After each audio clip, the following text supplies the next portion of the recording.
They have been mistaken severally that nimelewa. So I told her to tell them, mimi napenda pombe.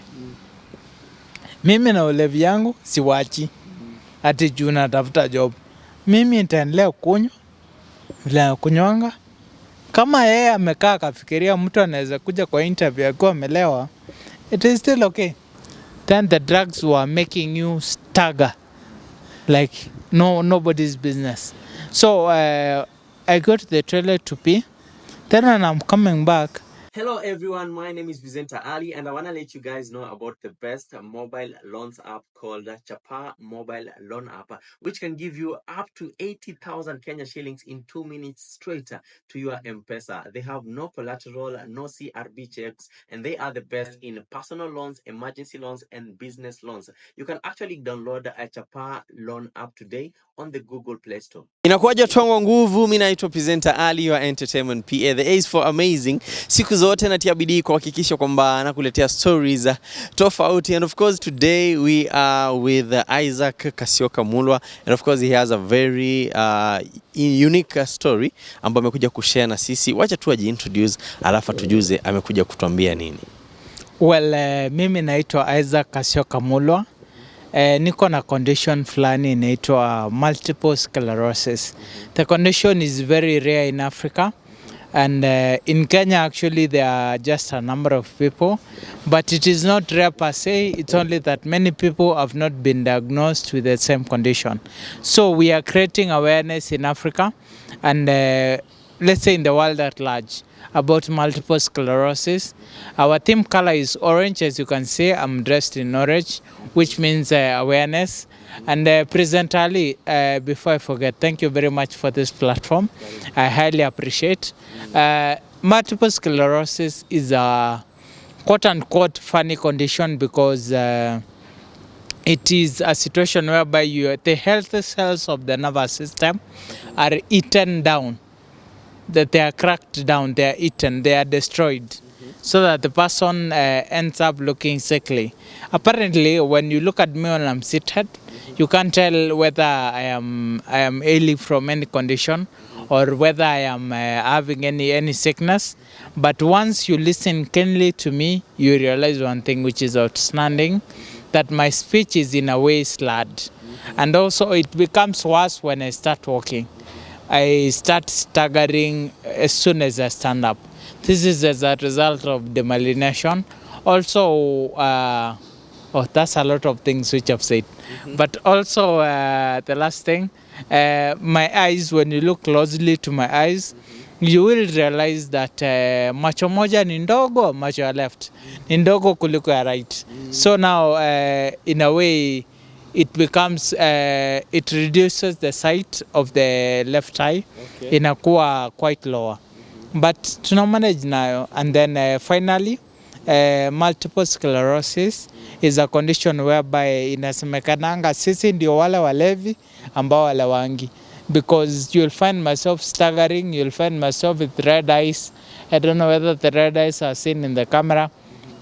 You'll find myself speaking in slurred speech. You'll find my lips discolored. In short, it is mlevi mwenye alawangi. Iko na signs and symptoms za ulevi.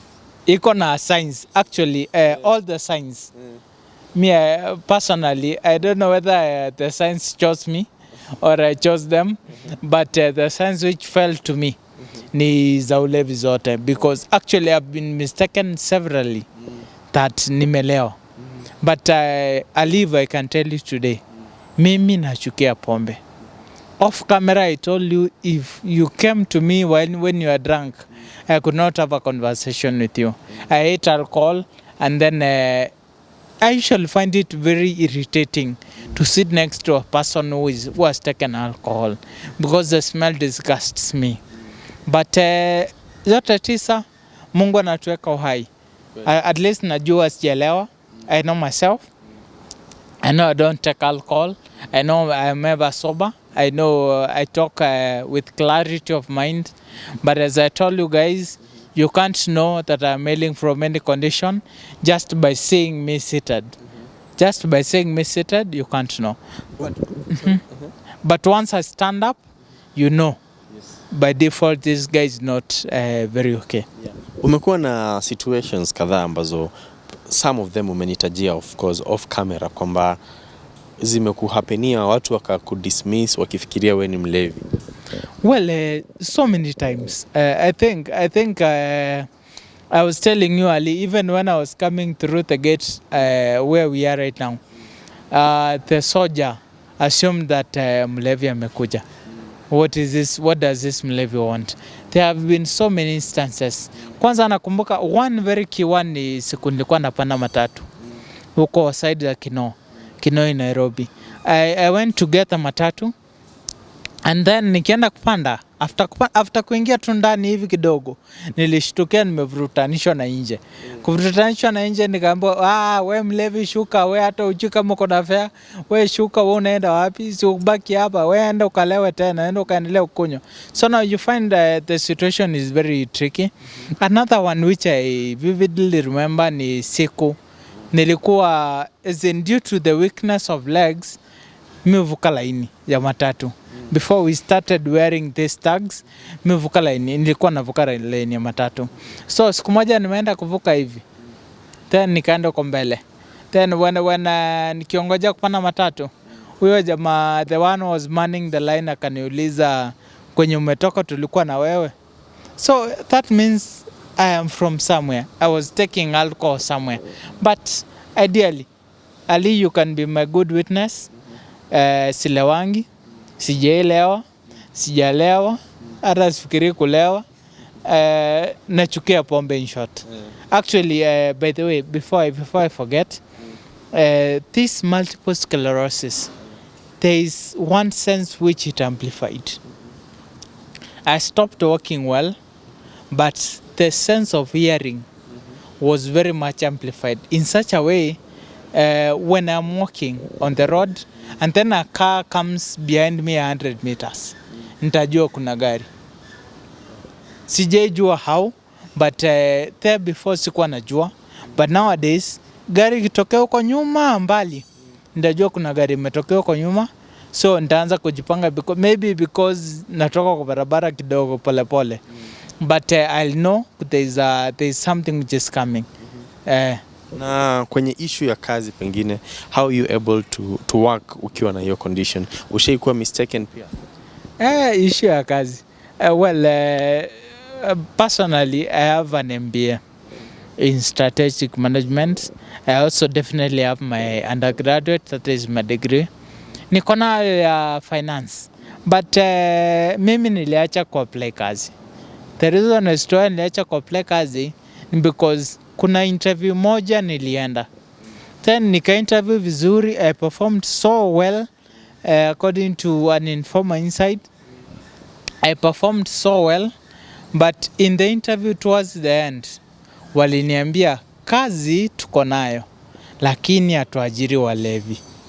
And I was like, if the employer already has such a perspective, even if I start defending myself, oh, I'm not drunk, oh, I don't take alcohol, it will be pointless. So I just let them think whatever they thought, na nikawacha. So in terms of kazi, I've been affected so many times to be very drunk. So I stopped applying for jobs, and now I'm just using my contact people, maybe to see if I can get a job. But if you are requiring an accountant, I am here for you. If you require someone to do administration, I am here for you. If you require someone to head operations, I am still here for you. The only thing which I can't do is manual work. I can't. Manual work, carrying something from one place to another, that one can tell you for free, don't count me in. Hiyo ni hesabu nje, hiyo sitafanya. Okay. Tuzungumzie tu kidogo kuhusu the diagnosis of the disease. Of course it's a rare condition. Sio watu wengi ambao wako nayo, sio watu wengi wanaijua. How was it for you mpaka kuja kuwa diagnosed, na what are the signs and symptoms ambazo ulikuwa nazo mpaka zikakupelekea wewe uone kwamba kweli nafaa kwenda hospitali? Well, Ali, let me take you back kidogo. Back in 2000 I was in class 1. I remember, and then I was in the countryside. But if I never mentioned, I come from the heart of Kibwezi East constituency in Makueni County, from a place called Kambo. So now, where one day I was in the heart of Makueni, I was at home, I was relaxing, like just like any other child. I was playing. Play was very nice for me. So I started developing swollen eyes. My eyes were swelling. Then I was taken to hospital. After being taken to hospital, I was taken to an hospital in Kibwezi. I went to an hospital in Kibwezi. Then after getting to the hospital, they said, let us put, when you go to an optician, there's a way they measure you. As in, kuna vile wanapimanga watu macho. Me, I don't know the English one for that one. So, kuna vile wanapimanga watu macho. Unawekwa vitu kwa kitu inakaa miwani, and then inawekwa magnets. I think the magnets are for strengthening the sight, or their lenses, sijui. But apparently, even without the magnets, I was able to read everything. I read from the top, the biggest, to the bottom, the smallest. I was telling Ali, even right now when you are here, I can see the small words in that other tent down there. So my sight is very good. My sight is exemplary. But that time to 2000, when I was taken to hospital, I was taught to read the several things. I read them. The doctor said, huyu kijana wako mama anajifanya ako sawa. So now what do? We go back home. Actually, I was given some dawa which looks like toothpaste. Unaweka kwa macho ndani. Then unafunga macho for like 30 minutes. You don't wake up. Then nikatreat ikaisha. Bila ilisha, tukaenda home. Then it was assumed, because I was very bright at school, it was assumed ni uchawi. It was assumed that mtoto amerogwa, mtoto wa mulu amerogwa. Then the next thing which happened ni class 5, the same problem came. Still eyes, it came, ikaniumiza, and then I was taken to hospital. Repeat. I was able to read everything. So after reading everything, unaambiwa una ugonjwa. Unapatiwa just the basic antibiotic to treat your eyes. That's what I was given.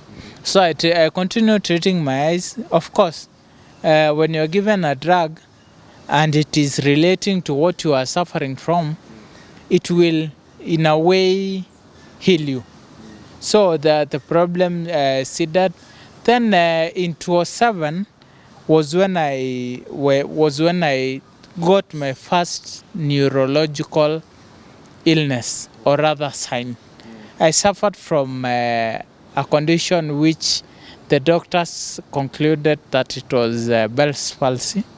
That time I had moved because hapo nyuma nimekwambia nilikuwa naambiwa ni uchawi. So wewe kama mzazi, baba yangu na mama yangu walituhamisha mimi na ndugu yangu mdogo, wakatupeleka Nakuru kwa brother yangu. Ndio tuende tukae huko mbali na wachawi. So kwenda huko mbali na wachawi, nika suffer the first neurological condition, that is Bell's palsy, whereby the left side of my cheeks was weak and the right was strong. So the right was pulling the left. So mdomo inakaa kama imeenda side moja. I can't do it because I didn't like the situation anyway.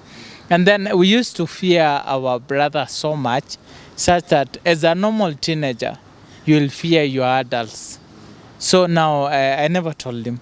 I kept mum until he realized that the way I used to laugh in class, because he was still our teacher, the way I used to laugh in class, the way I used to crack jokes in class, nowadays Kasioka is withdrawn. As in, amejinyamazia. And remember, I'm an extrovert.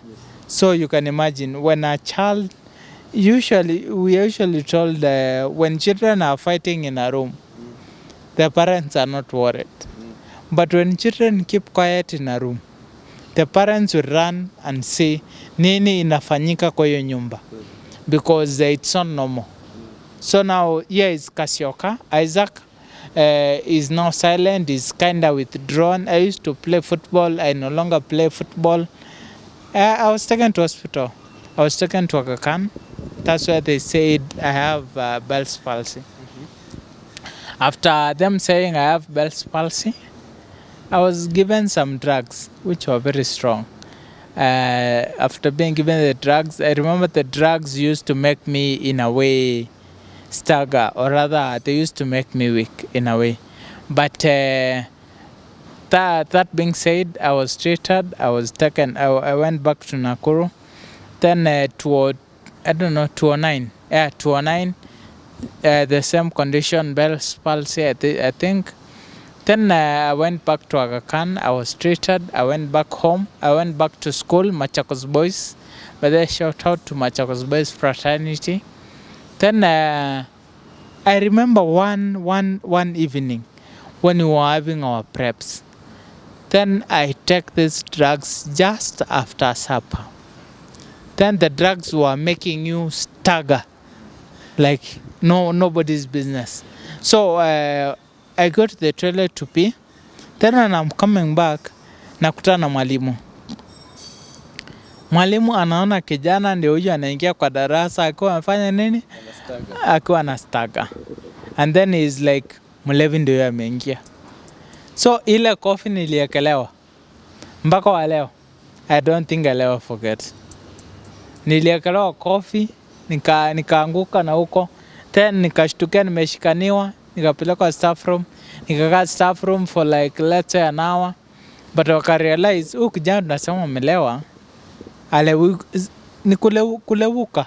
Zeni hiyo levi yake ipunguki.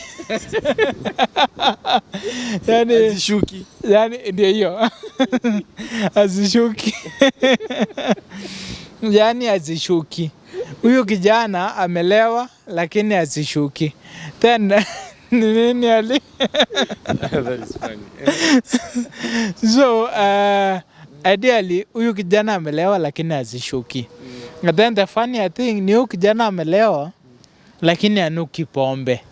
Okay, yeah, true. You get? So now I think the teachers walijiuliza maswali yao. Then they released me. I remember I left the staff room straight to the dorm. Of course, nikistagger too. Staggering was already there. So I left the staff room. I went straight to the dorm because we used to sleep at 9:30.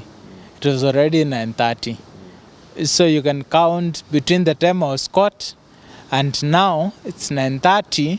The best thing we can do now ni kwenda kulala. So I went to sleep. After sleeping, asubuhi nikaamka nikuwa sawa. But I usually say that is the day I died and resurrected.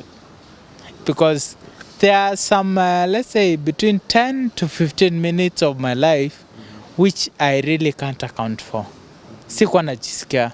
Yani, nilikuwa nimekufa. That's what I usually say. Because I tried calling my bedmate, Victor, shout out. I tried calling my bedmate. Hakusikia nikiitana. Sauti ikata kutoka. But anyway, I finally did my KCSE and went to the university. I passed with colors. I don't know whether they were flying, but I passed with colors. I got a good grade, which secured me a government-sponsored spot in the university. Then I went there. I did my university. I remember there is one day I woke up when all the joints were paining. I went to the hospital and then off camera earlier I told you I've been faced with a lot of misdiagnosis. At the hospital I was told, my friend, you are suffering from malaria. So I was given drugs for what? Malaria. So I started treating malaria again. So now in the university nikusukuma tu. When mgonjwa, staggering has not started very much. Actually hata iko. Because that time I was staggering because nimekunywa hizi dawa. Then at this time niko university, na there's nothing much I can do. Nimeenda hospitali, nimeambiwa uko na malaria. Then I was very much lucky. Earlier I told you I am a lucky person naturally. I don't know why, but I think Mungu ananipenda tu kiplani. I got my very first job. Niko first year. So niko job. So niko na kabetsita kangu polite na enjoy maisha na sina apology for that. Maisha ilikuwa inanibamba tu. So I am taken to hospital, or I go to hospital. Then wanapata hakuna kitu. Ni malaria na and me deep down I know sio malaria niko nayo. Then fast forward again 2016 mahali hapo, 2019 mahali hapo. I'm feeling like I am weak, sina energy. I'm feeling ni kama niko karibu kuanguka, inaitwa faintitis. Ile ya ukaribia kufaint. Hiyo. Inaitwa hivyo? Inaitwa fainting. Si kama inaitwa faintitis. So now na feel nikuwa weak plan. But I go to the hospital actually because in my lineage kuna diabetes. Okay, yeah. So that is the first thing which rang in my mind. But I remembered watu wa diabetes akikuwa na kidonda hapa haipanangi. Lakini zangu zikikuja huwa zinapona. So even before I entered the hospital I knew I don't have diabetes. I got to the hospital. Then I'm sent to, I don't know whether you know Lancet. I'm sent to Lancet for tests. I do the test. I remember one of the tests, the diabetes test is you don't take anything in the morning prior to the test. Yeah. So now of course skuli naenda testiwa. Then after kutestiwa na kila test ideally all they came out negative. Yes. All my vitamins were okay. Everything is okay. So now I'm like, so what am I suffering from? Have you ever, you also want to know because unasuffer lakini hujui unasuffer from nini. Then I go again to another hospital in along Wayaki way. They test me, they find everything, they do a full hemo, that is a full hemogram. They find everything iko sawa. Yani, in all the numbers, I am falling within the range. Wanaambia wacha tu test ukimwi tuone kama kuna ukimwi. Wanaweka hiyo pia, niko sawa. Kila kitu iko sawa. Then huyo daktari, but they made me just hate him because he told me ndugu yangu, quote unquote, ndugu yangu uko na ugonjwa wa wazee. Nikamuuliza hiyo inaitwa ugonjwa wa wazee ni gani? Akaniambia wewe jua tu uko na ugonjwa wa wazee. Nikamwambia I've come to the hospital for treatment. So tell me what am I suffering from? Hii unaitwa ugonjwa wa wazee ni gani? Sijaisikia in the list of diseases hakuna ugonjwa inaitwa the disease for the elderly unless alimwesikia kama hiyo. Nimesikia leo. So now that's what he told me. Then again I give up. I stop treating. I stopped looking for treatment because now I've gone to the best hospital I know. Na wameshindwa kunitreat, wameniambia vitu zenye I don't add up. Then I get a job in Mombasa. I go to Mombasa. Little did I know, MS, that is multiple sclerosis. I call it MS because multiple sclerosis is a mouthful. So I go to Mombasa. I get a job there as a finance manager. Then when I get a job there, little did I know that MS is affected by extremes. Either extreme cold or extreme heat. And as you know, Mombasa is extreme heat. There's a lot of heat in Mombasa. So that's when signs started showing up. So I go to an hospital, a very big hospital, which I'll not mention the name by the way. I go to a very big hospital. Then the doctor in the hospital tells me, my friend, you have arthritis. Now, before he even told me that I have arthritis, they did a CT scan. That is a scan for the brain, for the head. It was normal. They did ile ya mama inaitwa ajili ya kuangaliwa mtoto. Only that yangu sio mtoto. Yangu aliangalia vitu zingine zaidi sema. But not the stomach, others. Just to check if I have niko sawa. Wakaangalia. I remember the girl was touching me. Karibu ni mtusi. Because it was not normal. Yes. So now they finished. Kila kitu ilikuwa normal.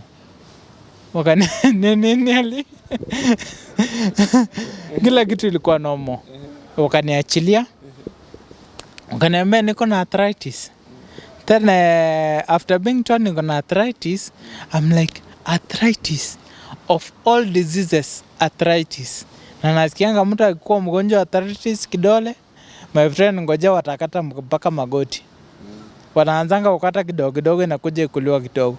So mimi already nishaanza kupicture, already yangu yuko magoti. So wataanza kukatia hapo. So soon and very soon ndajipata hata mguu yote iko. So I got worried. So I was given some drugs to go take. But upon taking the drugs in 1 week, nika realize asisaidi. Bila niliona asisaidi, siponi. Naona? Drugs that arthritis. Arthritis. Siponi. As in, you know, when you take drugs, unafaa kusikia kiodo. What do you say? Improvement. Unafaa kusikia ni kama na improve. Ni kama mwili yako inakuwa poa.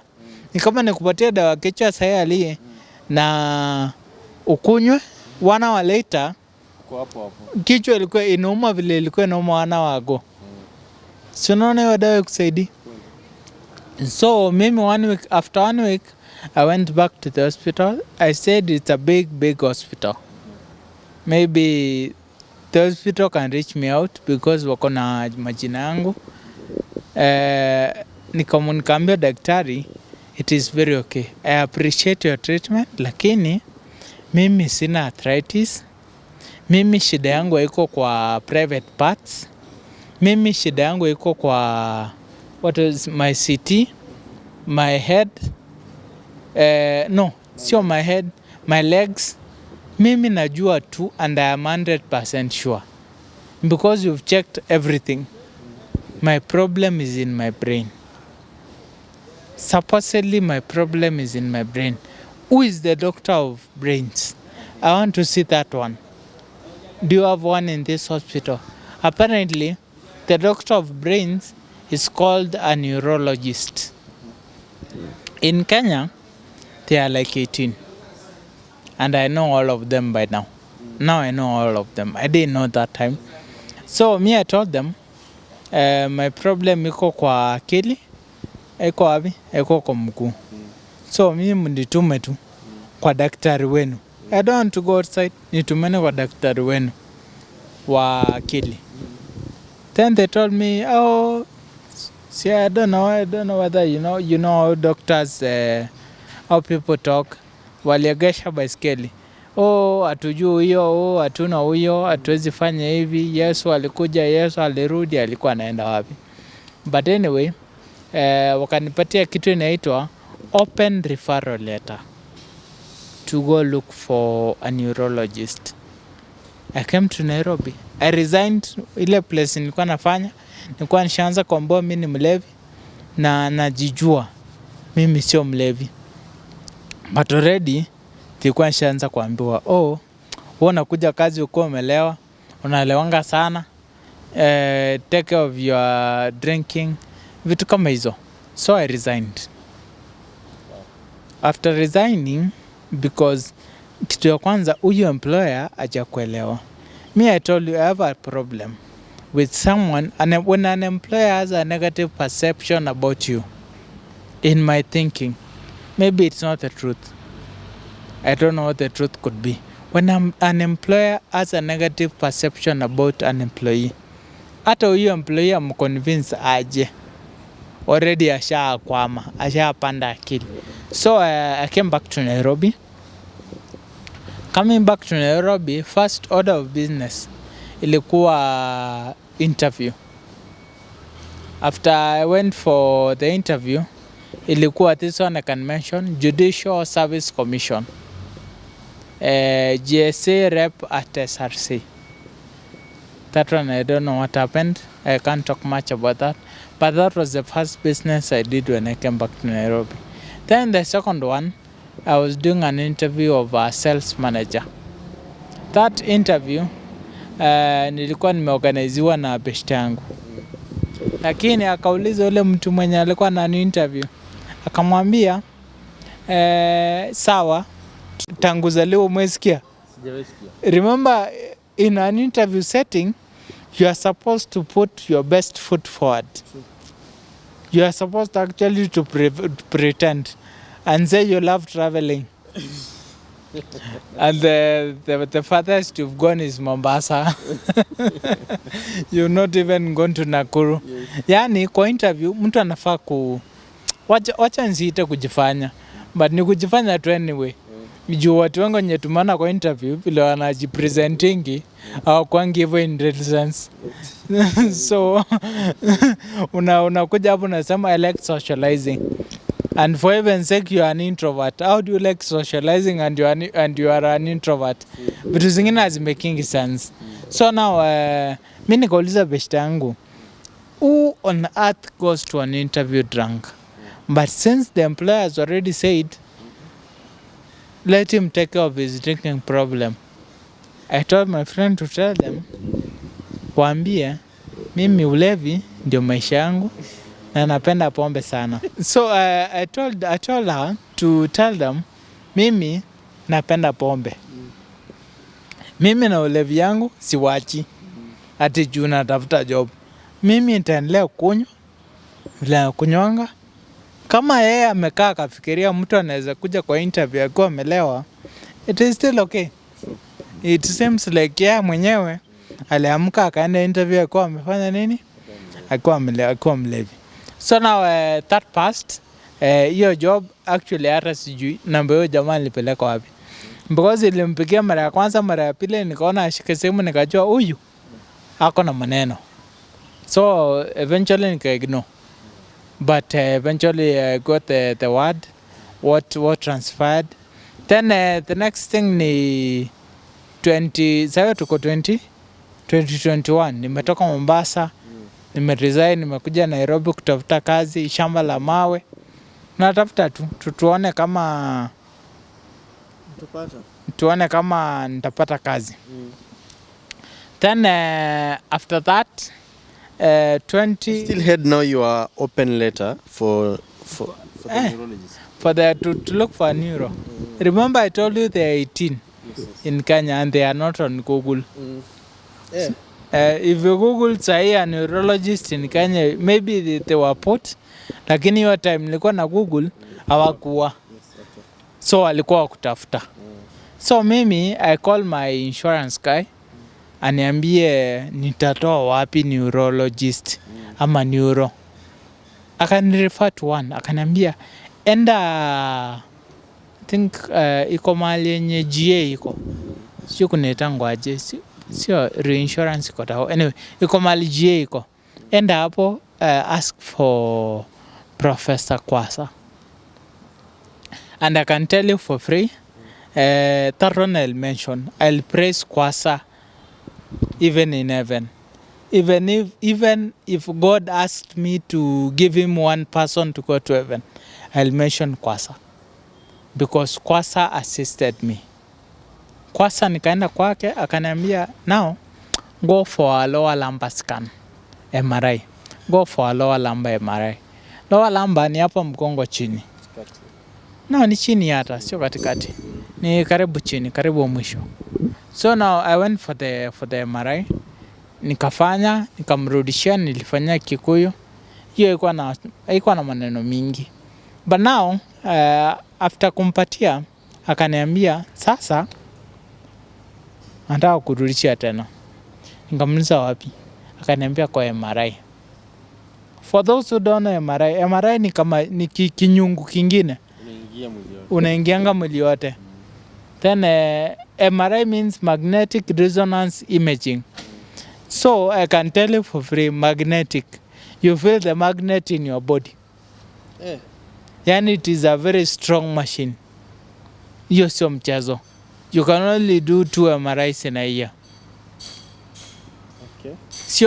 Sio kama x-ray unashinanga hapo. Umepigwa x-ray kila siku. So now akaniambia I will send you back to have a brain MRI. Remember the thing I told the Mombasa doctors? Where is my problem? The head. In the brain. Okay. So now Dr. Kwasa is now sending me to do an MRI brain. Unaona huyu anajua. Nikaona huyu anajua mahali anaelekea. Na anajua ile kitu anatafuta. Kwasa don't tell me anything. I am also sure Kwasa does not communicate with the radiologist wa Kikuyu. When I go to PCA Kikuyu, nikafanya MRI ya brain. That machine is the worst. Siipendi but ilikuwa msemo kweli anyway. Then the images came out. Mimi ndakwambia tu ile akili yangu kwa hizo images ilikuwa inakaa Christmas lights. Yani ilikuwa na white mingi. Hizo whites in the medical jargon zinaitwa lesions. Zilikuwa mingi. Yes. So now after imetokea nikaambiwa no. Hiyo report hapo chini inaandikangwa tuvitu alafu suspected multiple sclerosis. Mimi kama mtu ambaye ameenda shule nikapanda city shuttle.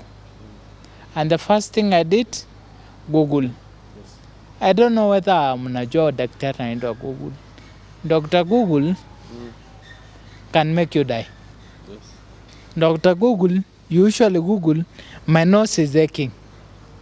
And then it tells you, when your nose is aching is a sign of HIV/AIDS. Now, between my nose aching and HIV/AIDS, how do they relate? So now I Google what I started with. The report was written. There is a lot of demyelination in the body. I Googled what is demyelination first.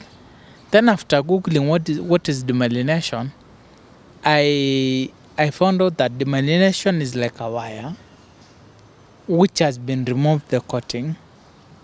Now the initial wire is your nerve. The coating is called myelin sheath.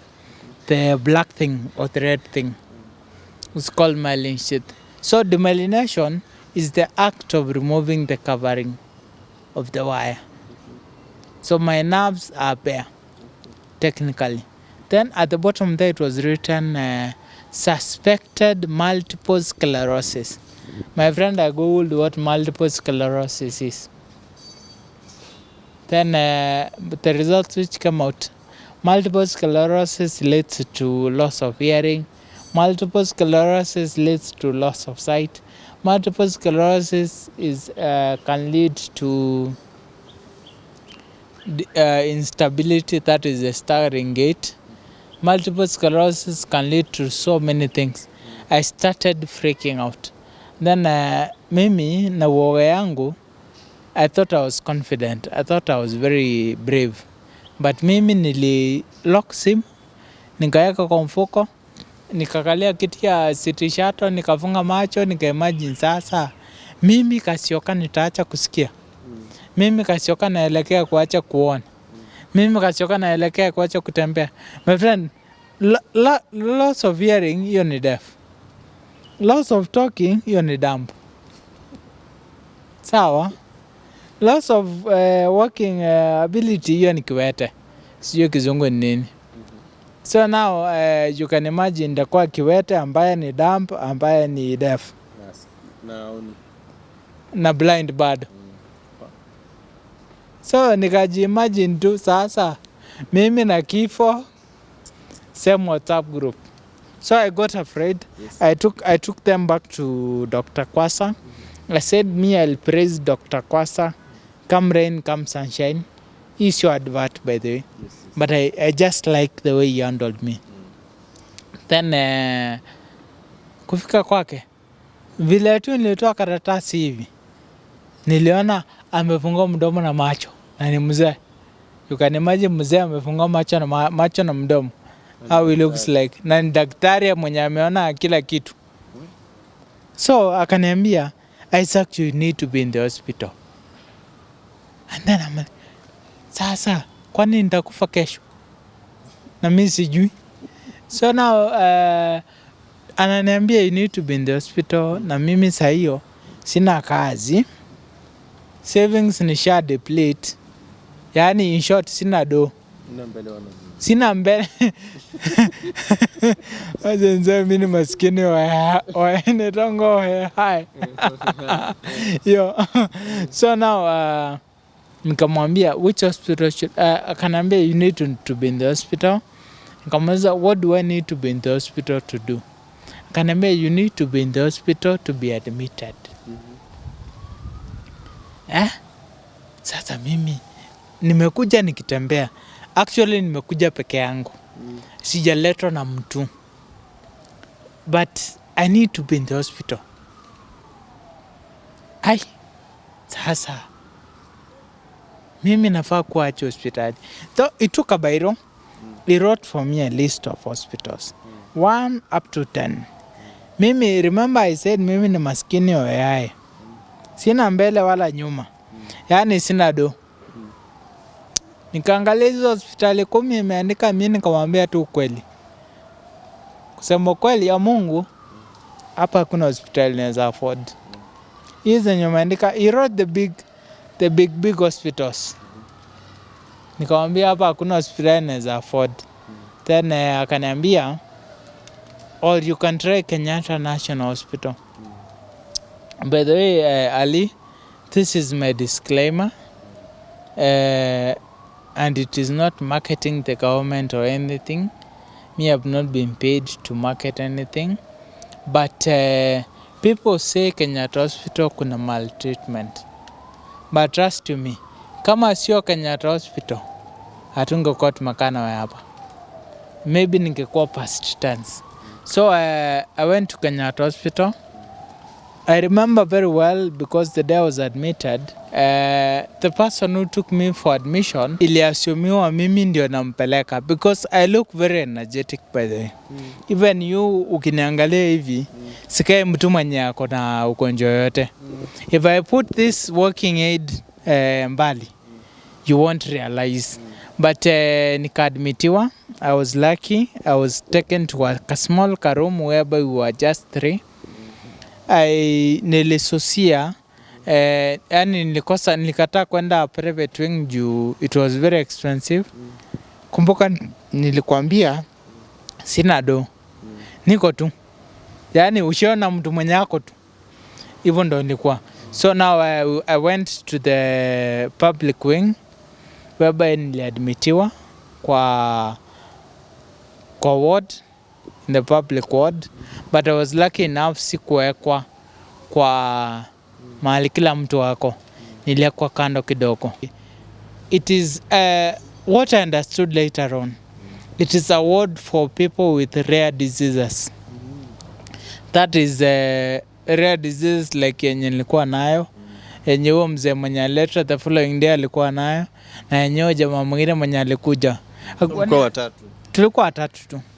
And actually being 3, the third one was discharged a day after I arrived.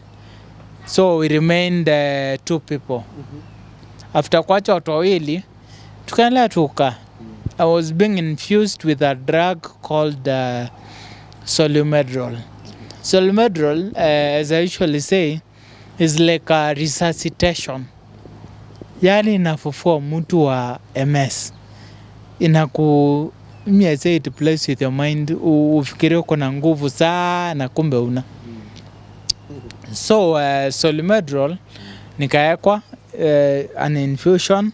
For those who don't know, an infusion is whereby a drug is injected directly to your bloodstream using an IV. That is an intravenous infusion. So now I was infused for a week. They used to put every evening for 40 minutes. Wanakuja wananieka, tuonane kesho. Wananieka, tuonane kesho. Actually, I remember watu wote wenye walinitembelea kwa hospitali walikuwa nasema mimi sikai mgonjwa. Na ni ukweli sikai mgonjwa, hata ukiniangalia nakaa mgonjwa kweli. Nakaa ni kama tu githeri mngeka hapa ndatuanga tu. Nakaa kama mdu ya fulani. So in short, what I'm trying to say is most of the people who visited me at the hospital, up to and including my vicar Reverend Igogo, sikuwa nakaa mtu mgonjwa. Nilikuwa nakaa tu mtu mwenye ako normal. So sikuwa nakaa ni kama naenda mbinguni. Anyway, sikuenda. So now I was treated and then I was discharged, let's say 1 week later. Again, thumbs up for NHIF. NHIF iliniokoa. NHIF paid close to 70% of my bill.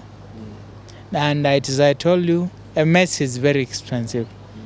As I told, to see a neuro, you need a good amount of money. To get to MRIs, you need a good amount of money too.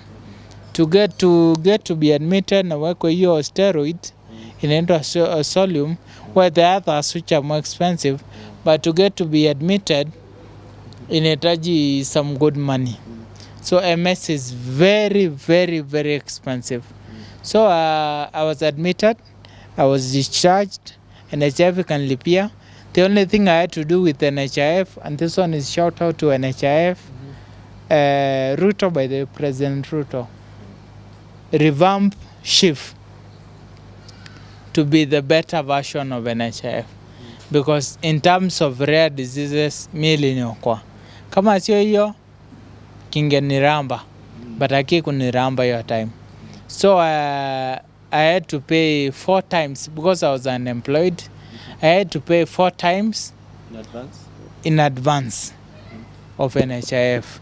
That is 4 months in advance of NHIF. Na wakakubali, ikasort bills zangu, most of them. Then I was discharged. I went home. That was 2022 kitu Feb March mahali hapo. Tumekuwa tukisurvive since that time up to date. Tukingana na NHIF, tukingana na multiple sclerosis. But keen to mention, the reason as to why I am the founder and chairman of MS Kenya, Multiple Sclerosis Kenya Foundation. My friend, the hustle I went through, it was very hard. It was very difficult. So I asked myself, should another individual go through the same? Because multiple sclerosis is rare. And I said no. Should another person undergo hardship? Now let's talk about financial hardship. We are here, I don't know whether Ali will allow me, but we have a Paybill which we can donate. We have been supporting patients to get diagnosis, to manage the condition and what have you. But due to that hardship or rather lack of money, that's why we are here. I asked myself, another patient will fail to go to hospital because hawana pesa. So now we formed the foundation, which we are allowed by the Constitution of Kenya to fundraise. We are allowed to be donated to. I know after this, President Ali will donate a good amount of money. That is something I'm assuming. But I assume that my assumption is true. So Ali will donate. So the goal is we support as many patients as possible. As I told you, for you to be treated with MS, to manage MS, 1 year alone requires around 1.24 million. So if it requires that amount of money, does it mean that it is a disease for the rich? And when you are not wealthy, when you get it, you die? Or what does it mean? So we are here to support these people. We are also looking up to any insurance firm which can because MS is not insured by the way, which can insure MS to come on board. We are already in talks with CIC and ICA Lion. Then we tried GA, ikashindikana, but we can still go back to them. So any insurance, maybe I've not mentioned you, which can support MS patients, you are welcome on board to come tusaidiane. Then hata kama foundation itawalipia premiums, tutawalipia. As I said, we depend on donations. We're also looking forward to renting a bedsitter in Nairobi, whereby when a patient is in Sekuru ni mahali Kalonzo Musyoka anatoka mheshimiwa, mahali anatoka huko msituni ama Western, unakuja Nairobi, unakaa kwa kabedsitter polite, unapikiwa, unakula, unaamuka hapo, unaenda hospitali. So we are looking also for a bedsitter. So if you are able to donate that, it is still okay. We are also looking for a car for transporting these patients to hospital. Earlier I told you, the way you have seen me walking around, I am among the best MS patients. There are others who are worse. There are others who are already on wheelchair. Yani kuna wenye wako mbaya zaidi. Hivyo ndo nasema. So we are looking for a car for transporting these patients to hospital. And also for creating awareness. So Ali, labda uko na gari hapo ni KAA au tumiangi, uliamua kutupa, tupatie. Mafuta tutanunua. Hatutakwambia tubaye mafuta tutajipanga. So that is what we are asking. And then also there's a guy who I like, who is very good with charity, anaitwa Maina Kageni. We are also looking for a way to reach him. We have never got away. Maina Kageni, let me speak to you on this platform. I know you are very philanthropic. I know you have resources. Tusaidie tuna moja, tupatie V8 moja. Ama hata noa. Whichever, yote tu, tutashukuru. Hata NZD ni gari. Bada tu ina transport mtu from point A to point B. That is what we are looking for. And then since we are creating awareness, as you know, awareness comes with resources. The shirt I'm wearing now, there were more than 20 shirts for me and for other people which were made. So awareness comes with resources. So we require the resources. A lot of resources. Hata ukituambia mimi ndashonea watu wa foundation mashati, it is still okay. The budgets we are wearing also cost us something. So hata ukituambia you will do this, it is still okay. So we are looking for resources. Our Paybill, am I allowed to give? Yeah, sure. Our Paybill is, we bank with NCBA. That is, the Paybill is 880-100. That is 880-100. Then the account number is 5 times. That is 11111. Then 0. 1111, then 0. 5 times 0. Very easy to remember. You'll get a message from NCBA. Definitely you'll get a message from MPESA. Then from NCBA telling you we have got, you have deposited to Multiple Sclerosis Foundation. So that's it. Nikusaidia. Amazing story and very very unique story kwa watu ambao wamesikia multiple sclerosis for the first time.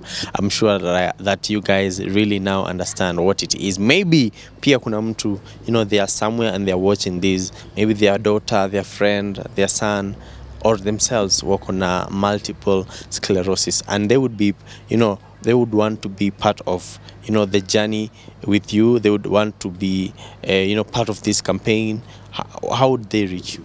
Well, if you'd like to reach us, our mobile phone number is 0725 49 11 01. You can reach us through calling, WhatsApp, message, whichever, so long as the message reaches to us. And also you can go to Facebook. We have a Facebook page called Multiple Sclerosis of Kenya Foundation. That is where we are. On YouTube, we are still Multiple Sclerosis Kenya Foundation.